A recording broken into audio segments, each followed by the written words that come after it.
Sveikučiai visi. Nagi, šiandieną tokia dėlionė, kas laukia ateinančias 7 dienas. Bet tos 7 dienos yra tikrai ypatingos. Laukia ypatingos. Todėl, kad tuoj prasidės pilnatis, mėnulio pilnatis. O mėnulio pilnatis tai metas, kai jis visuomet labiausiai apipintas mistika, prietarais, įvairiom istorijom, pasakojimais ir pasižiūrėkite, kiek visokių filmų, kiek visokių istorijų sukurta būtent apie mėnulio pilnatį. Arba ne tik apie pačią mėnulio pilnatį, bet veiksmas vyksta būtent tuo periodu per mėnulio pilnatį. Visokie vampyrai pradeda siausti per mėnulio pilnatį, visokie vilkolakiai atgyja, šiaip visokios negeros dvasios, visokie nelabieji, ir tame yra tiesos, ir tame yra labai didelė dalis tiesos. Todėl, kad prieš pilnatį 2 dienos prieš ir 2 dienos po, toks labiausiai jautrus metas, labiausiai įtemptas metas. Ir pati pilnatis, aišku, 2 dienos prieš, pati pilnatis ir 2 dienos po. Tai toks labiausiai jautrus periodas, kuomet įvyksta ir konfliktų daugiau. Ir tie visi, žinot, tokie psichopatai arba tie visokie paūmėję psichiniai tokie negalavimai, gal taip gražiau išsireikškime. Ir išpuolių daugiau. Ir tie energetiniai vampyrai iš tiesų labai siaučia. Kaipgi apsisaugoti, kaipgi išvengti tokių išpuolių, tokių vampiravimų? Na, pirmiausia, tai reikia... Vienas ir pagrindinis patarimas yra gyventi pagal visatos dėsnius. Nedaryti nuodėmių. Atrodo labai banalus patarimas, bet jis vienas iš pagrindinių. Nes kuomet žmogus daro nuodėmes, daro nusižengimus visatos įsakymams, jeigu jis yra nesąžiningas, jeigu jis meluoja, apgaudinėja, išdavinėja, na jau ten nekalbu apie visus labai jau tokius didelius ir rimtus nusikaltimus ar įsakymų pažeidimus, tai aišku, toks žmogus jau yra labai pažeidžiamas, jo energetinis laukas pažeistas yra. Ir jis yra labai lengvai prieinamas, labai tokia lengva auka yra visiems šitiems negatyvams atakuoti. O ten, kur yra, kaip sakyt, pramušta skylė, ten, kur vampyras pajus, ar negatyvo kažkoks energetinis laukas pajus, kad ten galima prasiskverbti, jisai nepraleis progos. Tai va, tai kad pirmiausia save apsaugoti, reikia gyventi pagal visatos dėsnius. Aišku, gal kartais būna ir, žinot, sakysite, sunku nenusižengti ten, nepameluoti baltų melu, bet baltas melas vis vien yra melas. Ar ten apgauti, ar ten apsukti, ar ten įkasti, jau čia iš vis nekalbu. Negalima to daryti. Ir, žinot, regzti intrigas taip pat yra nuodėmė, taip pat yra negatyvas. Arba, na, gerai, apie tas nuodėmės galbūt kažkada kitą kartą, o apie apsaugą, tai aišku, amuletai, labai svarbus yra amuletai ir tai, kuo jūs tikite, tai, kas yra jums priimtina, aišku, įvairūs amuletai, įvairūs gynybiniai dalykai ir žinoma magija. O mes šiandien pasižiūrėkime, kas laukia tas ateinančias 7 dienas. Tame tarpe, jeigu tą laikotarpį užmanysite, bet nebūtinai būtent tą laikotarpį užmanyti. Galite galvoti savo kažkokias įdomias 7 dienas ateinančias, tarkim, ne nuo rytojaus, ne nuo poryt, o tarkim po kokių 3 dienų atskaičiavus tas 7 dienas. Na, jau čia žiūrėkite kiekvienas pagal savo situaciją. Bet dėlionė vadinasi taip, ateinančios 7 dienos. Į ką atkreipti dėmesį, galbūt kažką kortos patars. Tai pirmasis variantas.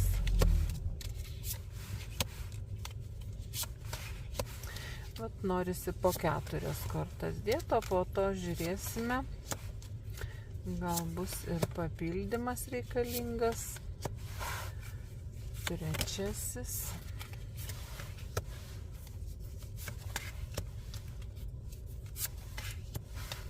Ir 4.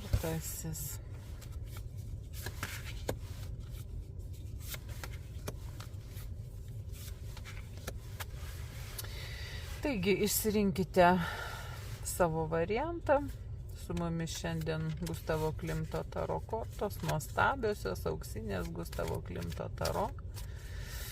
Ir jos labai puikiai atskleidžia tą mistiškąjį metą, mistiškąją pusę, gyvenimo, santykių, verslo. Tai tokia yra kalbanti kortų kaladė. Gerai, išsirinkote savo variantą, pradedame nuo pirmojo. Šventikas, 4 lazdos, 6 taurės ir 6 lazdos. Na, čia per šitą periodą, per tas 7 ateinančias dienas jums arba jūs patys krentate tose šventiko pozicijose, tose energijose, nes šventikas tai yra pirmiausia išmintis. Išmintis, teisingumas ir, žinot, viskas daroma per patirtį, per išmintį ir turint tokį tradicinį požiūrį į visas problemas, į problemų sprendimą, iškylančių problemų sprendimą, arba gal net ne problemų, o aplamai problematikos. Ir tose 7 dienose, kurios jūs žiūrite, gal nėra čia jokių problemų, galbūt tiesiog, žinot, kaip sakyt, tas literatūrinis toks pasakymas, šių dienų aktualijos arba šių dienų problematika. Tai viską žiūrėsite labai teisingai, labai tradiciškai, rasite sprendimus. Ir čia, žinot, panašu toksai labai šeimyninis dėliojimas, tas pirmasis variantas, nes iš karto čia matot, kaip ir šeimos vyras krenta ir matot 4 lazdos. Tai iš karto šeima, vaikai, žmona ir santykiai. Tai toks labai šeimininis lizdas krenta ir tokia idilė namų. Ir norisi sakyti, kad šitas 7 dienas jums bus gera namuose, rūpinsitės apie savo šeimos židinį, savo namais, galbūt tvarkysitės, tiesiog paprasčiausiai, galbūt darysite tvarką namuose, galbūt spintą sutvarkysite, galbūt bendrausite su savo sutuoktiniu, arba jeigu nėra sutuoktinio, tai galbūt su savo žmogumi, su savo mylimu žmogumi, galbūt ir pasvajosite, kaip sakyti, prie žvakių šviesos apie ateitį, apie šeimos kūrimą, apie šeimos įtvirtinimą, įteisinimą, jo labiau, kad šventiko korta krenta. Ir žinote, visko gali būti, kad čia bus kalbos apie santuoką, apie šeimą, apie giminę, apie giminės kažkokius klausimus. Ir galbūt kreipsitės patarimo į tokį, žinot, šeimos žmogų, į giminės žmogų. Galbūt jums kažkoks iškils klausimas ir tą patarimą išgirsite iš vyresnio, protingesnio, didesnę patirtį turinčio žmogaus. Tai gali būti tėtis, tai gali būti senelis, tai gali būti, bet kas iš tokių, garbingų žmonių jūsų giminėje, kas laikoma yra, kas turi autoritetą, kas turi pagarbą ir kieno nuomonės paisoma. Ir jūs jausitės tiesiog labai jaukiai, jausitės stabiliai, nes 4 lazdos tai yra toksai, šeimos stabilus lizdelis, kur randa kiekvienas žmogus savo šeimoje, savo namuose randa tokį jaukų kampelį, kur, atrodo, kad ir kokios aplinkui būtų pūgos, problemos, sniegas, lietus, ar darbe kažkas nesisektų, ar kažkur su kažkuo sukonfliktuota būtų, ar, žemė su dangum besimaišytų, grįžę į savo namus, į savo tą jaukų į kampelį, susisukate į šiltą antklodę, pasiimat, tarkim, gerą knygą, arba kai kas dabar ir telefoną, arba kompiuterį įsijungiat, ar ne, ir tyliai savo jaukiai leidžiat laiką ir galų gale užsnūstat. Tai tokia meditacija spinduliuoja. Ir ir besišildant po tą jaukia antklodę, o dar jeigu ir šalia žmogus jūsų mylimas, savo žmogaus glėbyje, toks labai jaukus, šeiminis lizdas atrodo.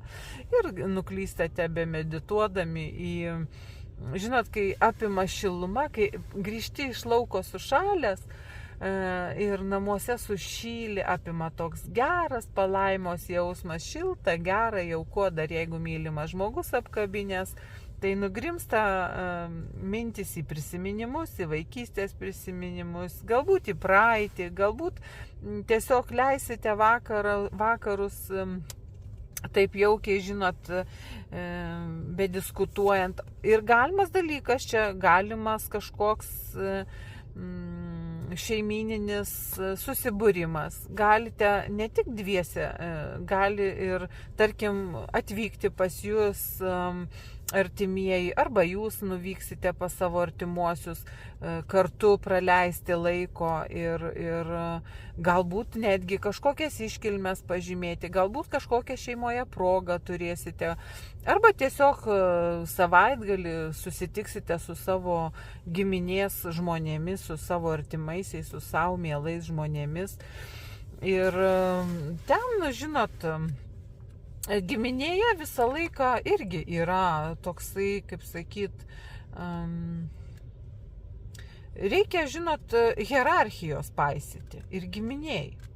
Kiekvienoje giminėj yra, žmonės, kaip ten atrodytų jauku ir gera bebūtų, jūs toks savas, taip viskas pažįstama, taip viskas miela, bet galimas dalykas, kad jūs sužinosite ir dar savo kažkokią žinią ir dar kažkokį, kaip būna, man čia toksai, bet toks mielas, toks nekaltas, toks, gali būti kažkoks tai sprendimas priimtas giminiai, gali būti kažkoks labai toks nesudėtingas, labai nežymus ginčas, bet jisai toks geranoriškas tas ginčas bus, kuris bus išspręstas visiems, susiejus, aptariant tą reikalą ir bus priimtas kažkoks sprendimas ir visi džiaugsis dėl to sprendimo ir visiems jis tiks, visiems bus rastas kompromisas.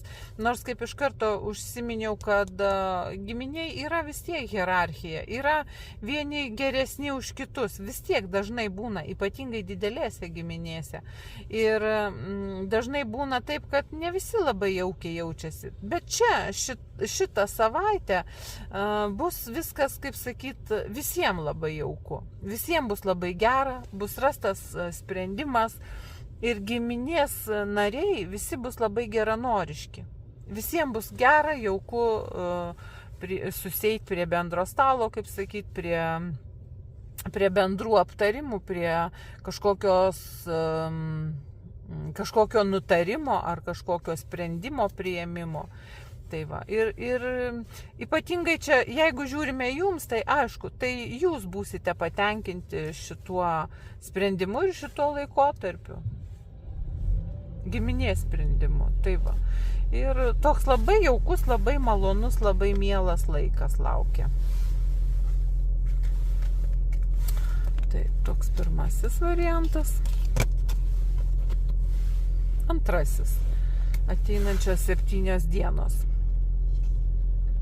Teismas, 6 kardai, 6 taurės ir fortūnos ratas.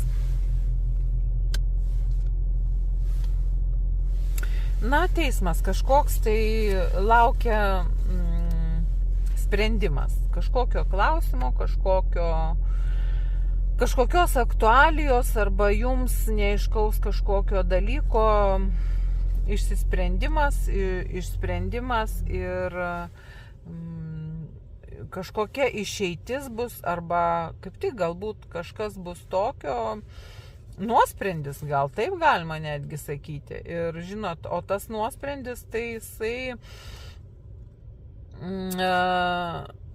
atneša pasikeitimus, atneša kažkokį tai aplamai, tas 7 dienas bus kažkas paaiškės, kažkas įsivyraus.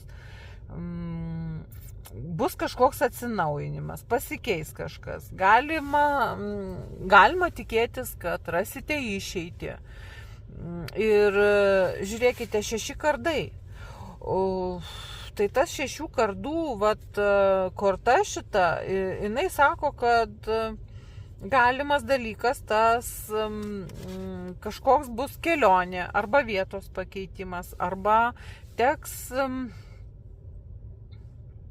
arba galima netgi, žinot, čia galima netgi arba pinigų įplauka, pavedimas kažkoks. Galimas dalykas, kad teks kažkur tai jums pervesti pinigus. Arba norėsite išsisukti galbūt iš tam tikros situacijos ir norėsite, žinot, bus kažkokia situacija, iš kurios norėsite pabėgti, norėsite išsisukti, norėsite būti teisus ir neliečiamas ir,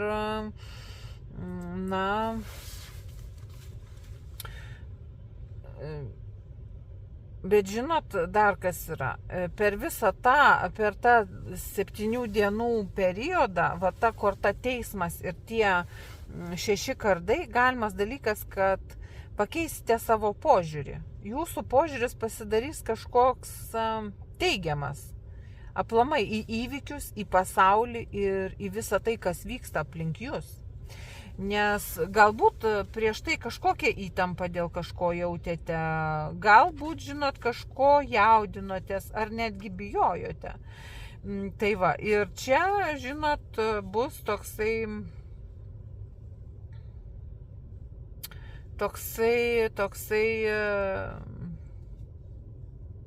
sprendimas jūsų priimtas. Ir tas požiūris jūsų kapitaliai gali pasikeisti. Jis gali taip pajudėti, kad žinot, kaip būna, kai burę pagauna vėjas. Neša ir tai gali būti su jūsų požiūriu į tam tikrą situaciją. Ir galimas dalykas, kad per tą periodą jūs irgi turėsit susitikimų.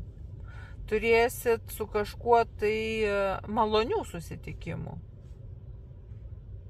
Ir tie susitikimai gali būti įtakoti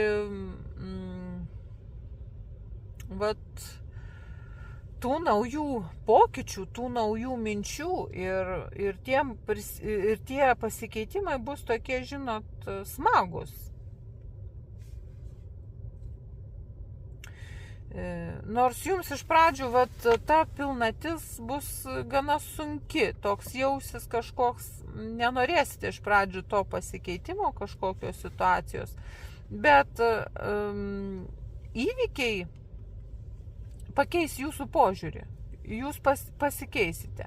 Ir jūsų mintis pradės judėti labai, kaip sakyt, greitai, stipriai, aštriai, jūsų požiūris visiškai pasikeis. Bet pasikeis jisai į tokią gerą ir teigiamą pusę. Ir tada jūs sulauksite kažkokio pritarimo dėl kažko iš aplinkinių žmonių, iš aplinkos, jūs sulauksit pritarimo. Ir jums atneš džiaugsmą. Ir visiškai paskui jau besibaigiant tom 7 dienom, žiūrėkite, matot, fortūnos ratas. Ir viskas taip, ir čia iš pradžių krito teismas ir paskui į pabaigą krenta fortūnos ratas. Tai reiškia, išvairuosite sėkmingas išsisprendimas situacijos, ar gal netgi apdovanojimas arba laimėjimas kažkoks. Tiesiog sėkmė, tiesiog pasisekimas ir jūs jausitės laimingi.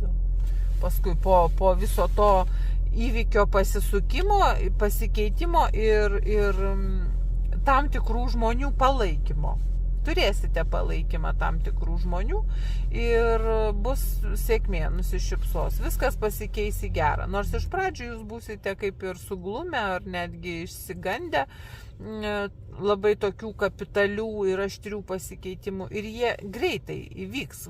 Čia ir dabar staigiai kažkas tokio įvyks, bet dėl to jūs pakeisit savo požiūrį visiškai ir jūs sulauksit pritarimo iš žmonių. Įdomus antrasis variantas.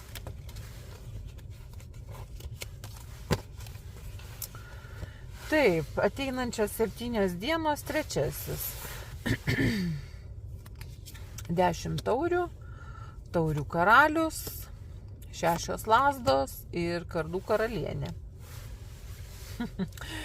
10 taurių, taip. Meilė, laimė ir, džiaugsmas. 10 taurių, taip. Galima sakyti ir taip. Džiaugsmas, ramybė širdyje, meilė, sustiprėjusi draugystė, sustiprėjusi santykiai su jūsų žmogum ir žiūrėkit, šalia krenta taurių karalius. Taip, tai sustiprinsite ryšį su savo mylimu žmogumi, o jeigu, tarkim, dar kaip ir nežinojote, dar kažko tai abejojote, tai tikrai tas žmogus pasakys tuos žodžius, kurių labai laukiate ir kuriuos norite išgirsti. Ir žinot, jūs labai nujausite, bus gera jūsų intuicija. Jūs labai nujausite, kad jis nori kažką svarbaus pasakyti, kad jis pasakys tuos žodžius, kuriuos jūs norite išgirsti. Ir žinote, jūs apie tą situaciją nujausite. Tik tai, žinot, yra tos, krenta 9 lazdos. Tai tarsi, matot, ir jos nupieštos kaip kokia tvora. Tai tik tais galimas dalykas, kad jūs nujausite, kad tas žmogus nori jums pasakyti, bet jisai delsia. Jisai nesako tų žodžių, jisai kažko laukia, bet visas jo, žinot, kalbos maniera, kūno kalba, visi gestai, žvilgsnis, visa tai pasako, kad jis kažką nori pasakyti svarbaus. Ir žinot, tas laukimas, tas jo neapsisprendimas jums kels įtampą. O dar plus pilnaties periodas. Jūs nervins tiesiog. Ir jums atrodys, koks jisai minkštakūnis, kodėl jis nepasako tiesiai šviesiai to, ką galvoja, ką nori pasakyti. Ir žinot, krenta kardų karalienė ir čia yra rizika, kad jūs leptelsit kažkur kažką per aštriai, ko nereikėtų leptelt.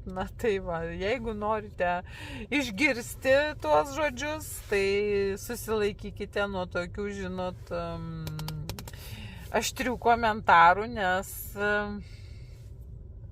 tas žmogus gali ir nepasakyti taip tų žodžių, kurių jūs laukiate.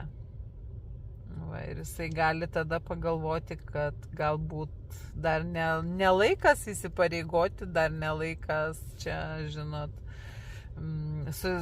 suvaržyti savo laisvę.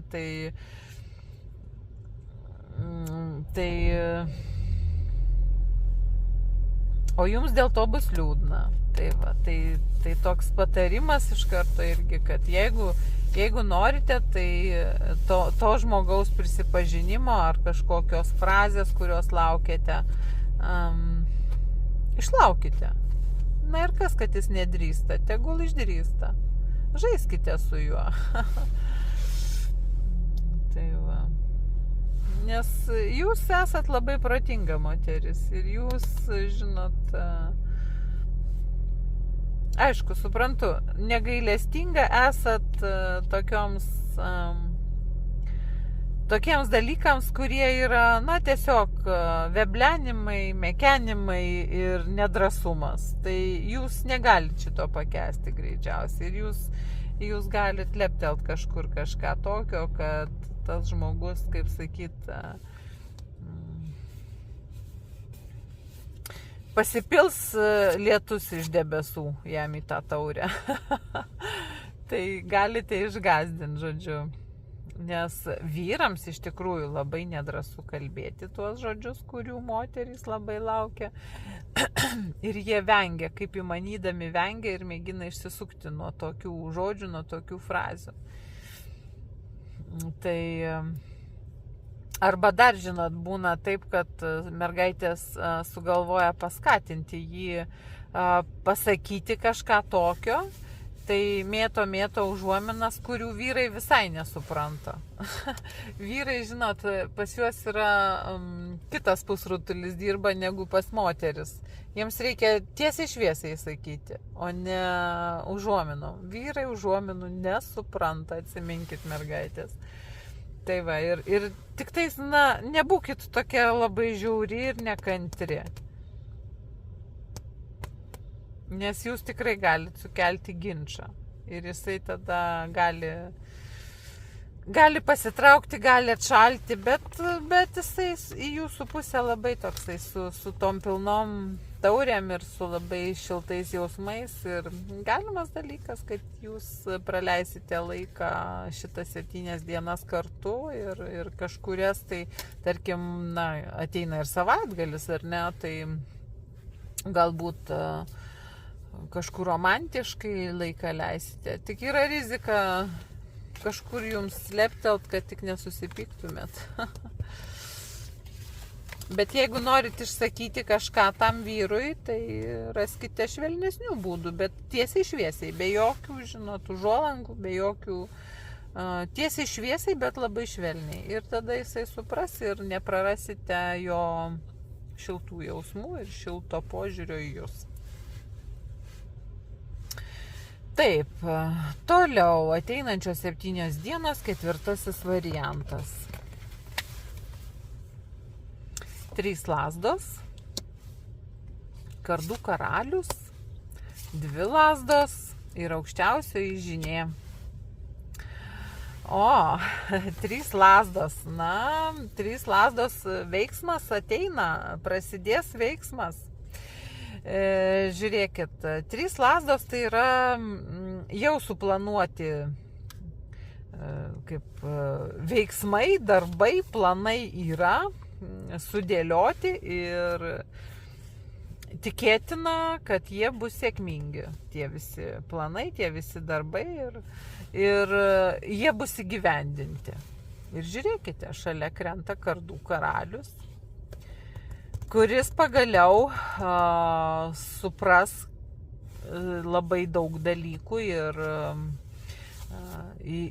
jausite tą žvilgsnį, pažiūrėkite, kaip jisai žiūri kartu ir susimastęs, kartu ir susižavėjęs, kartu ir aistringai bežiūrintis Ir jisai supranta, kad jo planai bus įgyvendinti ir sėkmingi, nes jisai pasitikė savimi, tas kardų karalius, ir jūs jausite jo tokį visą kardų stichijos, žinot, bangą tokią.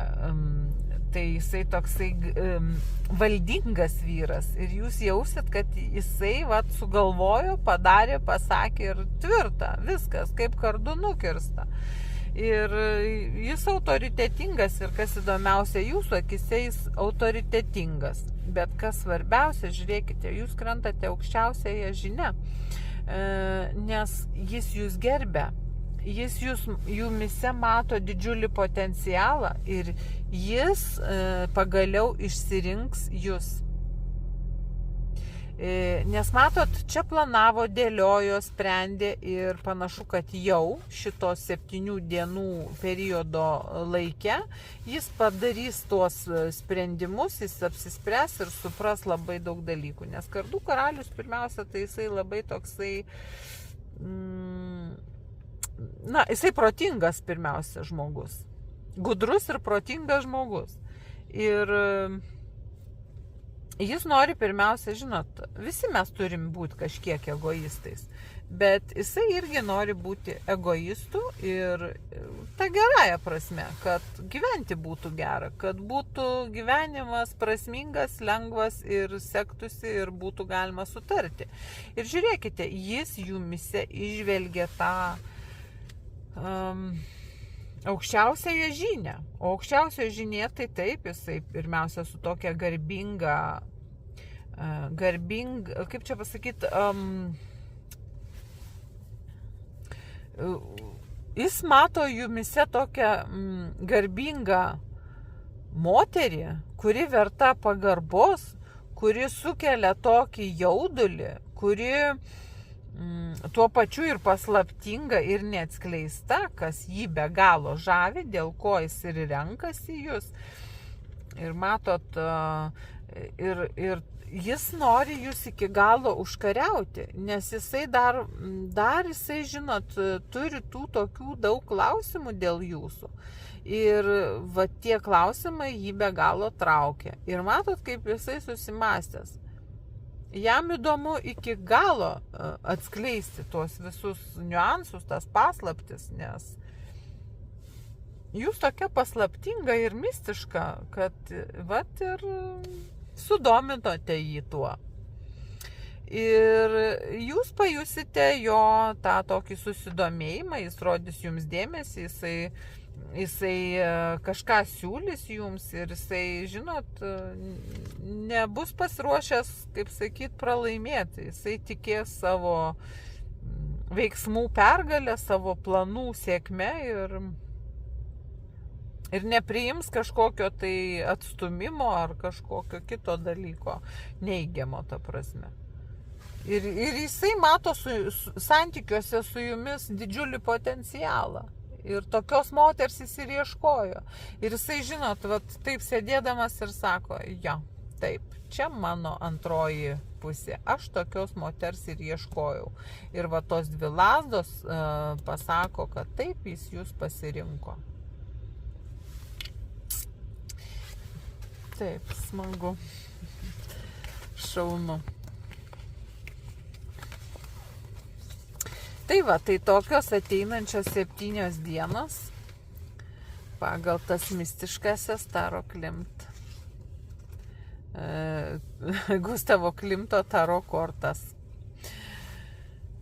Tai sėkmės ateinančias 7 dienas ir laikykitės, atremkite negatyvą per mėnulio pilnatį, gniaužkite rankoje amuletą, pieškite apsauginius sigilus ar apsauginius ženklus ir būkite nusiteikę teigiamai, šypsokitės, nes teigiama energija yra nepramušama, ta gera nuotaika, ta viltis, ta tokia geras požiūris, teigiamas požiūris. Tai yra labai stipri energija. Sėkmės.